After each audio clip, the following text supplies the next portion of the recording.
8 वाजले. अशो, पाणी तापलंय का? अरे, अशो तर माहेरी गेलेले, पाणी तर मला तापवावं लागेल.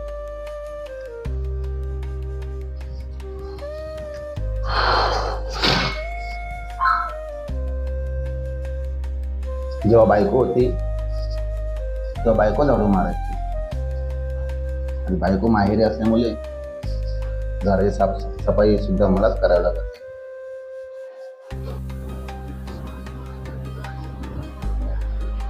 ज्याने स्वतःच्या आधी दुसऱ्यांचा विचार केलेला असतो ना, तो प्रत्येक माणूस एकटा पडलेला असतो, म्हणून त्याला हे सर्व सहन करावं लागतं.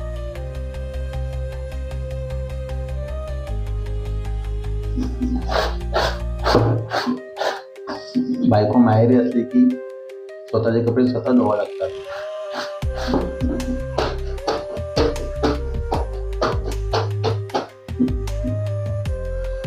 आधी बायको पाणी गरम करायची, आता माझी वेळ आली, कारण बायको माहेर आहे ना, शेवटी करावंच लागेल. बायको माहेरी असल्यामुळे पाणी सुद्धा मला तापवावं लागत आहे. जेव्हा बायको जवळ होती तेव्हा बायको म्हणायची, अहो या पॅन्टवर तर हा शर्ट नेत होतोय. आता कोण आहे आपल्याला सांगायला? बायको तर माहेरी आहे, आपल्याला जे कपडे मिळतील तेच घालायचे आणि निघून यायचं कामावरती.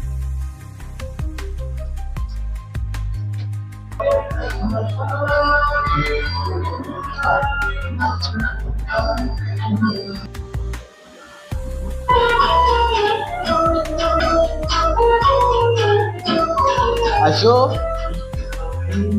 चहा झाला का ग? मग चहा दे की. आता तर माहेरी आहे, चहा तर मला बनवावं लागेल.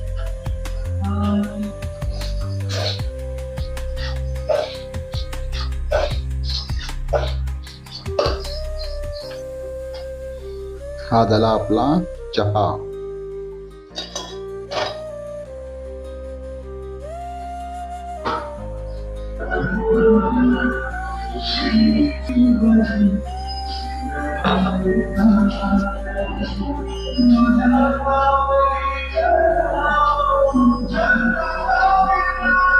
चहा घेताना खरं बायकोची आठवण होती. जेव्हा आम्ही दोघं जण सोबत चहा घेतो, आज मला एकट्याला चहा घ्यायला लागतो. बायको माहेरी, नवरा. बायको माहेरी असल्यावर सुद्धा आपल्या चहाची भांडी आपल्याला घासावी लागतात. त्यामुळे सांगतो, बायको जवळ आहे म्हणून बायकोची काळजी घ्या, कदर करा, म्हणजे यापुढे तीच आपल्याला बघत असते.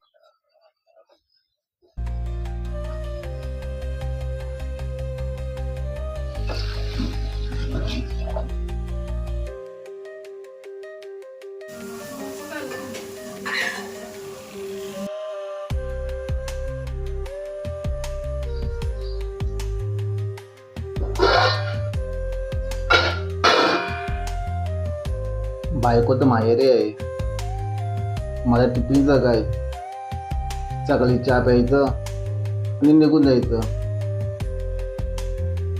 जेव्हा ती होती तेव्हा मला डबा वगैरे बनवून द्यायची, चहा वगैरे आयतं द्यायची. पण आता ते नसल्यावर मला स्वतः काहीतरी बनवून खावं लागतं. तिला पण चिंता पडते की माझ्या नवऱ्याला काहीतरी खावं.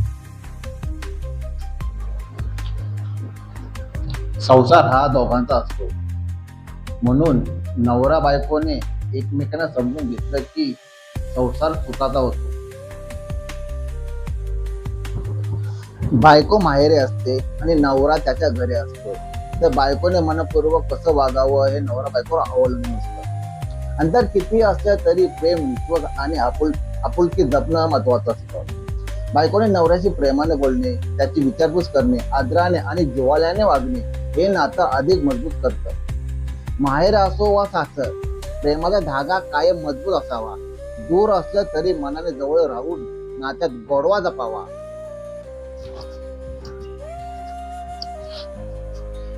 बायको माहेरी असल्यावर शेवटी त्याला संघर्ष करावा लागतो, म्हणून सांगतो, बायकोची कदर करा, बायको प्रेम करा, जितकं जमत तितकं तिला जपा.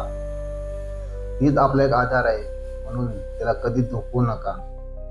माझी बायको माहेरी आहे. 9वा महिना चालू आहे. पहिल्या महिन्यापासून ते 8व्या महिन्यापर्यंत तिने खूप काही माझ्यासाठी केलं आणि सुद्धा करते आहे. माझ्या सकाळच्या टिफिनचं, चहाचं वगैरे सगळं ती बघायची. आज मला एकट्याला करावं लागत आहे, पण प्लीज बायकोची कदर करा. जेवढं होईल तेवढं प्रेम करा, पण बायकोला कधी त्रास देऊ नका. बस एवढंच म्हणणं आहे माझं.